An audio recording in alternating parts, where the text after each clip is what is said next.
mga pare, for today's vlog, puntahan natin yung nagbe-birthday ngayong araw. So mga pare, tara na, samahan niyo ako. Sito na guys, yung pabangkin ko dahil ngayon ang kaarawan niya. So gusto ko maningkamot ako na magsalita ng English para maintindihan niya ako. Nabubunol ako guys. So ito na, i-greet ko siya sa kanyang kaarawan ngayon dahil kaarawan niya ngayon eh. So, napaka-special na araw nito sa kanya dahil yung birthday niya ay natunong sa kanyang birthday. So, guys, happy birthday! Salamat kayo, May. Ayan! Sabi niya, salamat kayo, May! So, yan si Chase May, yung ate ni Dudong Kulot yan. So, marami ako ditong pamangkin at ito pa yung nabablog siya. Yung vlog niya ay mukbang. Kaya dito na, nakikita naman sa katawan niya ba? Yan, si Inday Hugot. So, continue and follow lang sa kanyang Facebook page. So, ayan, dahil karawan niya, maghahanda ang kanyang tita na anong gawin mo, Vic?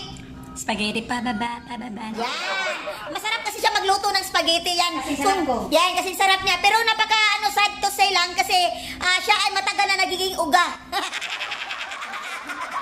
So, pero mga pare, masarap siya magluto gaya ng spaghetti o ano pa mga ibang luto dyan. Sa mga mahilig, sa mga Valenciana, sa mga may birthday dyan, sa mga mga special na araw, pwede niyo siya makontak sa kanyang Vicky's Vlog, pwede niyo siyang mapalutuan o magpaluto kayo. Andito na ako sa kusina, so dahil birthday, magluluto siya ng spaghetti. Ayan, at ito pa ang baboy. Saan yung baboy? Bay? Saan? Itong baboy guys. Yan. Yan. So, isusugba namin yan mamaya. So, hanggang dito lang yung vlog ko, mga pare, mga ka-guys ko dyan. Daghan kayo salamat sa inyong pag-like at follow sa AP Girls. Bye-bye! Bye! Yan. Bye-bye! Bye!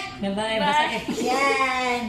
Bye! So, have a nice day. God bless. Ang pikanunay, mga OFW dyan. Shout out. Bestia Salas dyan sa Australia. And also, D5 Kalingawan. Also, Bayit Bones Production. And Mama Rusty and Kukak Production. Thanks for watching. Bye-bye. God bless. Mumwa.